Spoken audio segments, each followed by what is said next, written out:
Hello students, मैं D Shrivastava ITM group of institution के CS department से आपको मैं पढ़ाऊंगा डेटा एनालिटिक्स सीएस 503।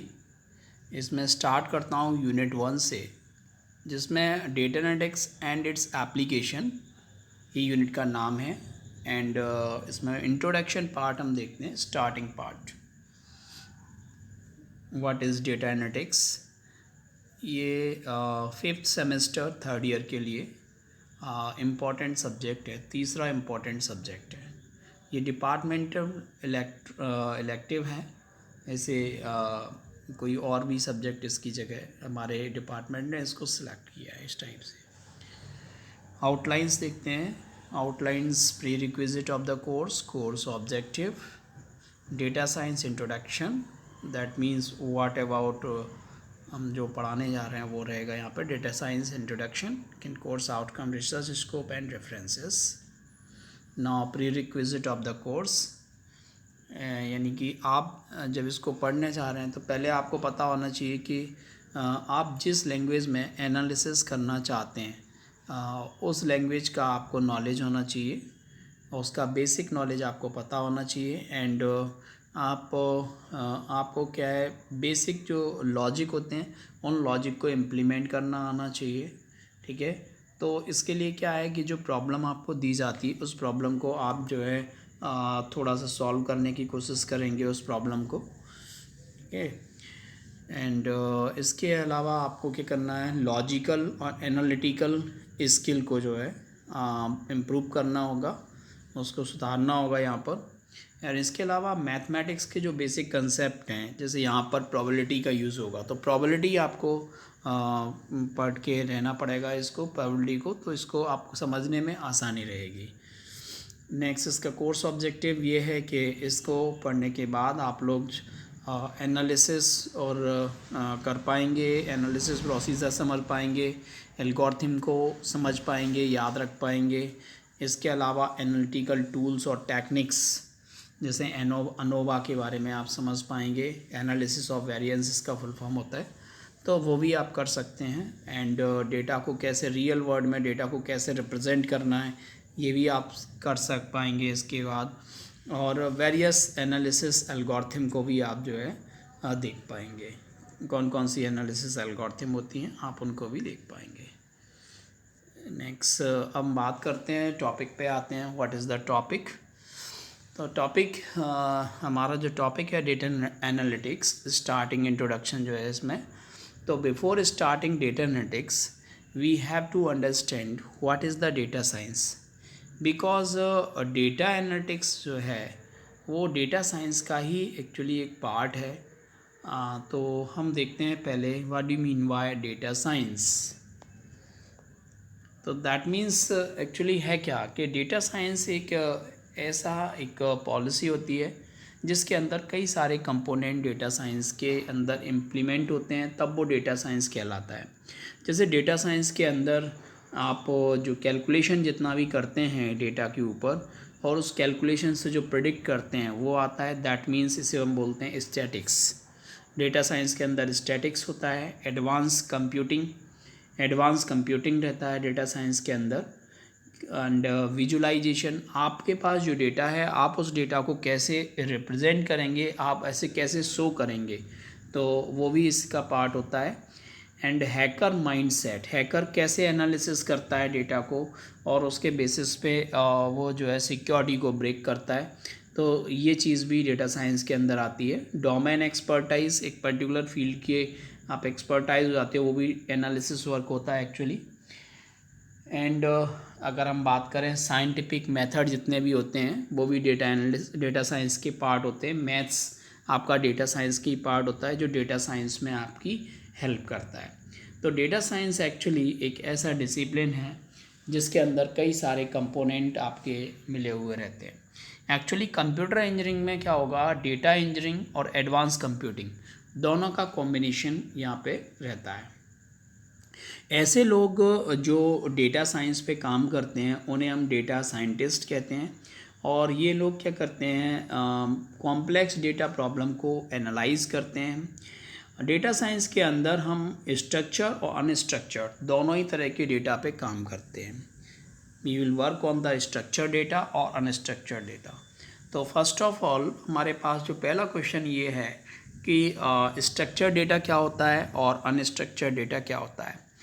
तो एक्चुअली क्या होता है कि जो डेटा रो और कॉलम के फॉर्म में स्टोर किया जाता है उसे हम स्ट्रक्चर डेटा कहते हैं, क्योंकि उसको इजीली आप अरेंज कर सकते हो, आप उसे सर्च कर सकते हो, सॉर्ट कर सकते हो, कैलकुलेट कर सकते हो।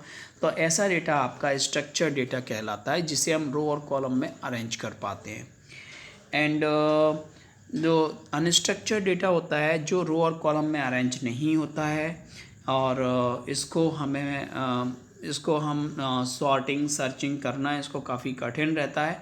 ऐसा डेटा आपका अनस्ट्रक्चर डेटा कहलाता है। देखो स्ट्रक्चर डेटा की अगर हम बात करें तो जो एक्सेल सीट है उसमें हम जो डेटा फिल करेंगे वो स्ट्रक्चर डेटा रहता है। अगर हम अनस्ट्रक्चर डेटा की बात करें तो जो आपके ईमेल वगैरह रहते हैं, जो आपका टेक्स्ट डेटा रहता है, वो आपका अनस्ट्रक्चर डेटा है। यहाँ पर हम बात करते हैं डेटा एनालिसिस की। What are the applications of data analysis. अगर हम इसकी बात करें तो एक्चुअली 2012 में जो प्रेसिडेंशियल इलेक्शन हुए जिसमें ओबामा ने वर्क किया था, ओबामा ने जो इलेक्शन जीता था, उसने उस समय जो है वहाँ पे डेटा एनालिस्ट की ज़रूरत पड़ी थी। डेटा एनालिसिस करके वो प्रेडिक्ट कर पाए थे और उन्होंने जो है अपने इलेक्शन पे ध्यान दे पाए थे। इसी टाइप से अमेरिका में जो ट्रम्प हैं, ट्रम्प ने भी डेटा साइंस का यूज़ करके प्रेसिडेंशियल इलेक्शन को जीता था। उन्होंने भी डेटा साइंस का यूज़ किया था, ठीक है। और जनरली क्या है, बाहर अगर हम बात करें जैसे यूएस में जो गवर्नमेंट वगैरह होती है वो जो वोटर हैं, जो उनके देश के जो वोटर्स होते हैं, उन वोटर्स के कुछ पैरामीटर्स होते हैं, उन पैरामीटर का रिकॉर्ड रखती है। तो उनका एनालिसिस करके वो गवर्नमेंट ये डिसाइड कर लेती है कि ये पर्टिकुलर वोटर वोट डालेगा या नहीं डालेगा। जैसे वो कुछ पैरामीटर्स होते हैं लाइक एज वो रख लेते हैं। तो एज अगर 18 से ज़्यादा है तो वो वोट डालेगा, अगर नहीं है तो वो नहीं डालेगा। इनकम, इसके अलावा फैमिली मेम्बर्स कितने हैं, जेंडर क्या है, रेसिडेंशियल एड्रेस क्या है, ऑक्यूपेशन क्या है, ये कुछ पैरामीटर्स हैं। ऐसे कई सारे पैरामीटर्स होते हैं। तो यहाँ से वो पता कर सकते हैं एनालिसिस से कि ये पर्टिकुलर वोटर वोट डालेगा या ही नहीं डालेगा। अगर मान लीजिए आपको ये पता चल जाए कि किस वजह से ये वोटर वोट नहीं डालने वाला है, दैट मीन्स आप अगर एनालिसिस से ये पता कर सके कि किस वजह से ये वोटर वोट डालने वाला नहीं है, तो ऐसे केस में क्या कर सकते हैं, हम उस चीज़ पे फोकस कर सकते हैं और उन वोटर्स को उन मेंबर्स को वोट डालने के लिए हम जो है कह सकते हैं, फोर्स कर सकते हैं कि भाई आप वोट डालिए। तो ये पॉसिबल तभी है जब हम एनालिसिस कर पाएँ। तो ऐसे में डेटा साइंटिस्ट जो होते हैं, डेटा एनालिस्ट हैं, वो हेल्प करते हैं इस एनालिसिस करने में हेल्प करते हैं, ये बात रहती है। डेटा साइंटिस्ट जितने भी होते हैं, अगर उनको एक बार सारी डिटेल्स मिल जाती है तो उस डिटेल के बेस पर वो डिसाइड कर लेते हैं, वो पूरा एनालिसिस कर लेते हैं कि और अंदाज़ा लगा लेते हैं, प्रेडिक्ट कर लेते हैं कि ये पर्टिकुलर वोटर वोट डालेगा या नहीं डालेगा। तो इस टाइप से हम जो है वर्क करते हैं। अब बात आती है कि डेटा साइंस के अंदर हम क्या करते हैं। डेटा साइंस एक्चुअली स्टैटिक्स भी इसका डेटा साइंस का एक पार्ट होता है। जो स्टैटिक्स जिसे हम कहते हैं, तो वो डेटा साइंस का पार्ट है। स्टैटिक्स हम डेटा को मेज़र करने के लिए यूज़ करते हैं। तो व्हाट डू डेटा मेज़रमेंट्स या उसको हम बोलते हैं डेटा का स्टैटिक्स। स्टैटिक्स क्या है एक्चुअली? स्टैटिक्स एक ऐसी साइंस होती है जिसमें हम डील करते हैं कि डेटा का कलेक्शन करते हैं, फिर उसको एनालाइज करते हैं, फिर उसको ट्रांसलेट करते हैं, इंटरप्रिटेट करते हैं, फिर उसको हम प्रेजेंट करते हैं।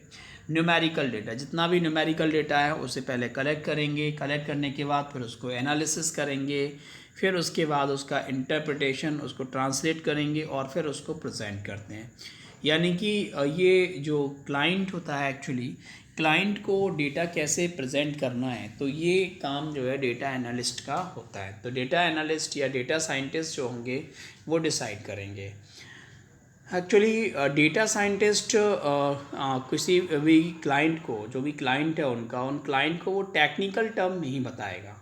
क्लाइंट का या बिजनेसमैन इस टाइप से कि टेक्निकल टर्म बता रहा है, ऐसा नहीं बताएगा। डेटा साइंटिस्ट जो होगा वो प्रॉब्लम और उसके सॉल्यूशन को बहुत ही आसान तरीके से बताता है। तो ये जो क्वालिटी होती है कि मतलब वो आसान तरीके से अपनी बात को रख पाए, जो डेटा का रिज़ल्ट निकल के आया उस डेटा के रिज़ल्ट को इजी वे में वहाँ पर प्रेजेंट कर पाए, ये क्वालिटी जो है डेटा साइंटिस्ट की ख़ास बात होती है। This is the important properties और important characteristics of data scientist and it should be in the data scientist. अब हम बात ये करते हैं कि एक्चुअली जो हम एनालिसिस करते हैं, तो एनालिसिस एक्चुअली अगर मान लीजिए हमें डेटा पूरे डेटा पे अगर हमें काम करना होता है तो उसे हम बोलते हैं पॉपुलेशन। अगर हमें पूरे डेटा पे, होल डेटा पे काम करना होता है, पूरा डेटा हमें एनालिसिस करना होता है, तो उस चीज़ को हम बोलते हैं पॉपुलेशन। पॉपुलेशन मतलब टोटल सैंपल जितने भी हैं उन सभी को, होल वाइड कैटेगरी है ये, ठीक है। एग्ज़ाम्पल के लिए सभी इंडस्ट्री, जितनी भी इंडस्ट्री हैं उन पे आपको काम करना है, ठीक है। सभी पीपल को लोग जितने भी हैं उन सभी पे अगर आपको कैलकुलेशन करना है, मेज़रमेंट्स करना है, ठीक है, तो ये आपका कहलाता है पॉपुलेशन। पॉपुलेशन मतलब होल ग्रुप। लेकिन अगर आपको ग्रुप में से कुछ लोगों पर ही काम करना है या कुछ डेटा पे ही काम करना है, तो वो जो कुछ डेटा होता है, पीस जो होता है, जो होल का, जो टोटल का पार्ट होता है, उसे हम बोलते हैं सैंपल। तो पोर्शन ऑफ द होल ये आपका सैंपल कहलाता। जैसे इंडस्ट्रीज़ आपका पॉपुलेशन हो गया, बट अगर उसमें मैं एक पर्टिकुलर इंडस्ट्री सिलेक्ट कर लूँ तो उसका सैंपल हो जाए। लाइक एग्जांपल मैं ले लिया टेक्सटाइल इंडस्ट्री, टेक्सटाइल इंडस्ट्री आपका क्या हो जाएगा, सैंपल हो जाएगा। मार्केटिंग इंडस्ट्री एक दूसरा सैंपल हो जाएगा। Then if we want to, अगर मान लीजिए हमें जो है स्टैटिक्स का पता करना है कि व्हाट आर द स्टैटिक्स, तो स्टैटिक्स एक्चुअली टू टाइप्स का होता है। एक होता है आपका descriptive statics and number 2 inferential statics. Descriptive statics क्या होता है एक्चुअली? डिस्क्रिप्टिव स्टैटिक्स क्या होता है कि अगर मान लीजिए हम जो डेटा गैदर करेंगे उस डेटा का, अगर मान लीजिए हम हर एक सैंपल पे, जितने भी सैंपल हैं, अगर हम पूरी पॉपुलेशन के सैंपल को इकट्ठा करें और उसको एनालिसिस करके अगर हम स्टेटस बताएं, उस डेटा का रिज़ल्ट अगर हम शो करें, तो ये कहलाता है आपका डिस्क्रिप्टिव स्टैटिक्स। डिस्क्रिप्टिव स्टैटिक्स का मतलब क्या है कि इसमें बिजनेस एनालिस्ट जितने भी होंगे वो क्या करेंगे, डेटा जो है पूरे के पूरे ग्रुप पर और डेटा को गैदर करेंगे और वहाँ सर जो है कंक्लूज़न निकालेंगे, और इस चीज़ को बोलते हैं डिस्क्रिप्टिव स्टैटिक्स। दूसरा होता है आपका इन्फ्रेंशियल स्टैटिक्स। इन्फ्रेंशियल स्टैटिक्स ये होता है कि जो आपकी पॉपुलेशन है, जो टोटल है, टोटल में से हम कुछ सैंपल पे डेटा को कलेक्ट करेंगे और उन डेटा को कलेक्ट करके हम उस पर एनालिसिस करेंगे, तो ये कहलाता, उसके बेसिस पे हम पूरी पॉपुलेशन के बारे में प्रिडिक्ट कर पाते हैं। तो ये ऐसा डेटा एनालिसिस कहलाता आपका इन्फ्रेंशियल स्टैटिक्स। तो ये इन्फ्रेंशियल स्टैटिक्स फास्ट होगा क्योंकि हम एक सैंपल पे ही कर रहे हैं, और आपका डिस्क्रिप्टिव स्टैटिक्स आपका स्लो होगा क्योंकि हमें हर एक सैंपल पे करना है, ठीक है। तो अगर मान लीजिए हम अगर मान लीजिए हम क्या कर रहे हैं, अगर पूरी पॉपुलेशन पे वर्क कर रहे हैं तो वो आपका कहलाता है डिस्क्रिप्टिव, और अगर मान लीजिए सैंपल पे काम कर रहे हैं तो वो आपका कहलाता है, ठीक है, उसे हम कहते हैं क्या, आपका इन्फ्रेंशियल। अब डेटा साइंस में जो डेटा यूज़ होगा एक्चुअली दो तरह का डेटा हो सकता है। एक हो सकता है आपका कैटेगरिकल डेटा एंड दूसरा होता है आपका न्यूमेरिकल डेटा। कैटेगरिकल डेटा का मतलब ये है कि ऐसा डेटा जो न्यूमेरिक फॉर्म में नहीं होता, जैसे किसी आई का कलर कैसा है किसी का, या पॉलिटिकल पार्टी कौन कौन सी हैं, तो ऐसे अगर डेटा है किसी का, ये जो स्टेटस होता है ये आपका कहलाता है कैटेगरिकल डेटा। दूसरा न्यूमेरिकल डेटा। न्यूमेरिकल में दो तरह का डेटा होता है, एक होता है डिस्क्रीट डेटा और दूसरा होता है कंटिन्यूस डेटा। तो डिस्क्रीट डेटा का मतलब ये है, जैसे मान लीजिए आपको नंबर ऑफ़ चिल्ड्रन कितने हैं डिफेक्ट पर आवर में कितने डिफेक्ट आ रहे हैं, ये आपका डिस्क्रीट डेटा हुआ।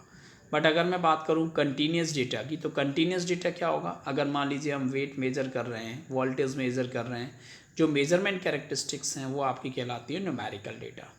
ये बात यहाँ पे रहती है। अब डेटा को हम किस हद तक, किस लेवल तक अगर हम मेज़रमेंट कर सकते हैं, तो ये डेटा को मेज़रमेंट करने का एक लेवल होता है जिसे हम बोलते हैं लेवल ऑफ डेटा मेज़रमेंट। उसे हम बोला जाता है level of data measurement. What do you mean by level of data measurements? And सबसे पहला फर्स्ट होता है आपका नॉमिनल डेटा लेवल, दूसरा होता है आपका ऑर्डिनल डेटा लेवल। ऑर्डिनल या इसको हम नॉन मैट्रिक या क्वालिटेटिव डेटा कहते हैं। नॉन मैट्रिक मतलब जिसको मेज़र नहीं किया जा सकता, वो आपका कहलाता है क्या, ऑर्डिनल डेटा लेवल। इसे हम नॉन मैट्रिक या क्वालिटेटिव डेटा कहते हैं। दूसरा होता है इंटरवल डेटा लेवल, ठीक है, और अगला होता है रेशियो लेवल। अब हम एक एक करके इन सभी को देखते हैं। एक्चुअली क्या है यहाँ पर जो इंटरवल लेवल और रेशियो लेवल, इन दोनों को हम मैट्रिक डेटा या क्वांटिटेटिव डेटा कहते हैं, क्योंकि इनको मेज़र किया जा सकता है, इसलिए इन्हें बोलते हैं मैट्रिक डेटा। और ऑर्डिनरी लेवल को हम जो है लेवल को मेज़र नहीं कर सकते, इसलिए हम बोलते हैं qualitative data. Now we see what is the nominal level. Data का नॉमिनल लेवल क्या होता है? एक्चुअली डेटा का नॉमिनल लेवल सबसे लोएस्ट लेवल को बताता है। नॉमिनल लेवल ये एक्चुअली कैटेगरिकल डेटा पे काम करता है। Nominal level works on the categorical data. That means जैसे मान लीजिए डेटा, अगर मान लीजिए कोई मैरिड है, तो मैरिड के लिए हम नंबर 1 दे रहे हैं, अनमैरिड के लिए नंबर 2 दे रहे हैं, डाइवोर्सी के लिए हम नंबर 3 दे रहे हैं।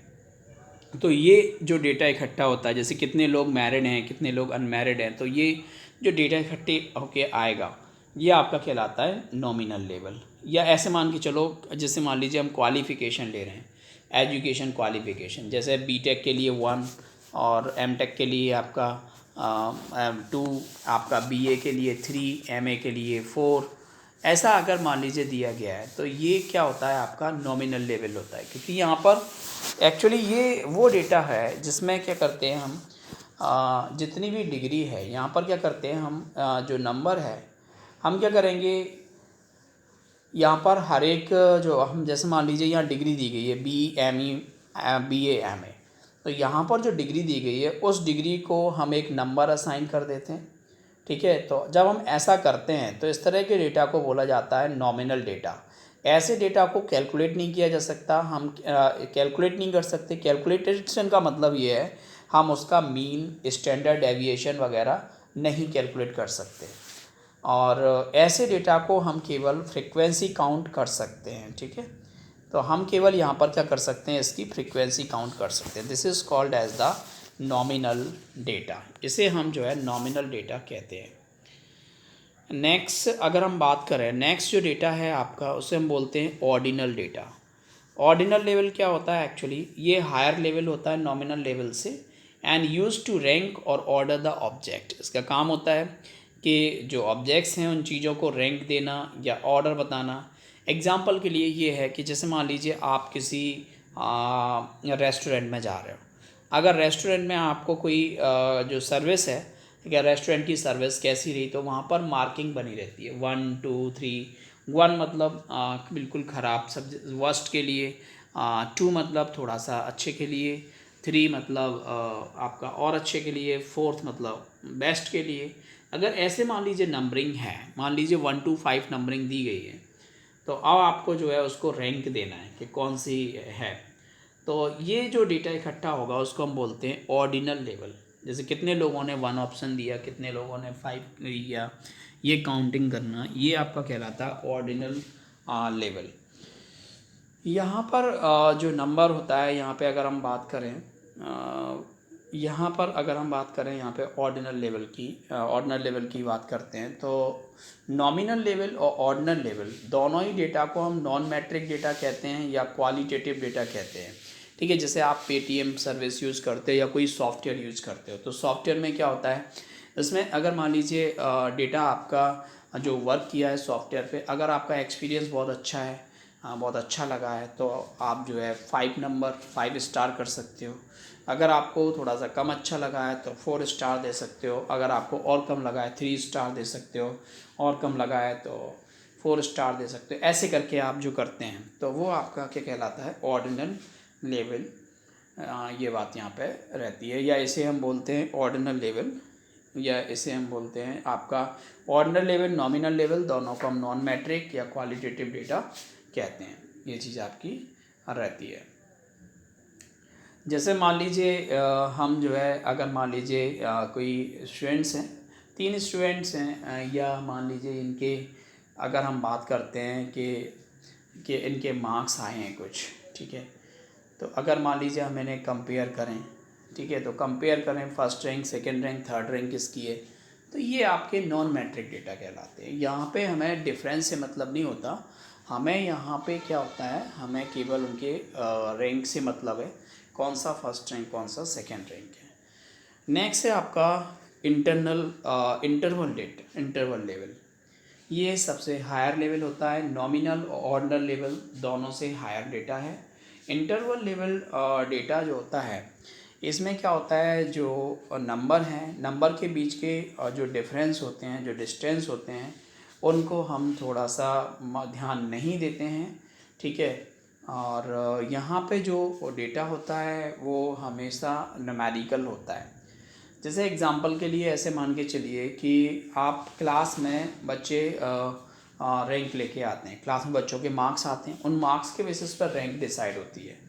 अगर मान लीजिए आपको रैंक मालूम है, जैसे मान लीजिए फ़र्स्ट रैंक, हमें ये मालूम है कि जो फर्स्ट रैंक होती है वो सेकंड रैंक से बेटर होती है। अब वो फर्स्ट रैंक सेकंड रैंक से बेटर है, अब उनके बीच में डिफरेंस कितने का है, ये यहाँ पे मायने नहीं रखता, बट यहाँ पे ये है कि first rank is better than second, ठीक है। तो इस टाइप से यहाँ पे जो मीनिंग है, जो डिफरेंस का कोई मीनिंग नहीं रह जाता। इस तरह का जो डेटा इकट्ठा होता है उसे हम बोलते हैं आपका इंटरवल लेवल डेटा, इसे हम इंटरवल लेवल डेटा कहते हैं। नेक्स्ट है आपका ratio level data. Ratio level की अगर हम बात करें तो ये सबसे हाईएस्ट लेवल ऑफ मेज़रमेंट होता है। इसके एग्जांपल हैं रेशियो लेवल डेटा के, जैसे मान लीजिए आपका हाइट है, वेट है, टाइम है, वॉल्यूम है, ये सभी आपके क्या कहते हैं, रेशियो लेवल डेटा के एग्जांपल्स होते हैं, ठीक है। अब रेशियो डेटा है तो रिसर्चर यहाँ पे ये कह सकते हैं कि मान लीजिए आपका जो 180 पाउंड है वो आपका 90 पाउंड से थोड़ा दुगना होता है, ऐसे कह सकते हैं। ऐसे हम एक बात करें, अगर मान लीजिए कि इंटरवल लेवल और रेशियो लेवल डेटा जो होते हैं उन्हें मैट्रिक डेटा या क्वांटिटेटिव डेटा कहते हैं, ये बात होती है। अब नेक्स्ट हम जो यहाँ पे बात करते हैं, नेक्स्ट है आपका data measurements. What do mean by data measurements, data measurements क्या है। तो डिस्क्रिप्टिव स्टैटिक्स की अगर हम बात करें, जहाँ पर हम डिस्क्राइब करते हैं, प्रेजेंट करते हैं, समराइज करते हैं और डेटा को ऑर्गेनाइज करते हैं, ठीक है, थ्रू न्यूमेरिकल कैलकुलेशन या ग्राफ्स या फिर टेबल के थ्रू। तो डिस्क्रिप्टिव स्टैटिक्स वो है जिसमें से हम डेटा को डिस्क्राइब करेंगे, प्रेजेंट करेंगे, समराइज करेंगे और ऑर्गेनाइज करेंगे थ्रू न्यूमेरिकल कैलकुलेशन, ग्राफ और टेबल के थ्रू। इनमें से कुछ जो कॉमन मेज़रमेंट्स होते हैं डिस्क्रिप्टिव स्टैटिक्स में, उन्हें हम बोलते हैं, वो दो तरह के मेज़रमेंट्स होते हैं। एक होता है सेंट्रल टेंडेंसी और दूसरा मेज़रमेंट्स आपका होता है, इसे हम बोलते हैं variability of the data sets.